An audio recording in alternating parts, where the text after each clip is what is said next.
நிலவொன்று நடந்தது சுவடுகள் மனதிலே.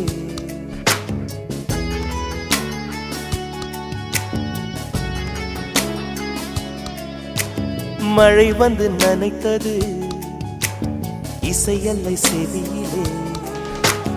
கொலுசுகள் கீர்த்தனை யார் அந்த தேவதை? விழிகளில் விரிகிறாள் யார் அந்த தாமரை? இது ஒரு புதுவித பரவசம், மயக்குது இசை என்னும் அதிசயம். நிலவு பாட்டு நிலவு பாட்டு ஓர் நாள் கேட்டே. மூங்கில் காட்டில் நாளும் படித்தே. அந்த இசையின் ரகசியம் இரு உயிருக்கு புரிந்தது. இரு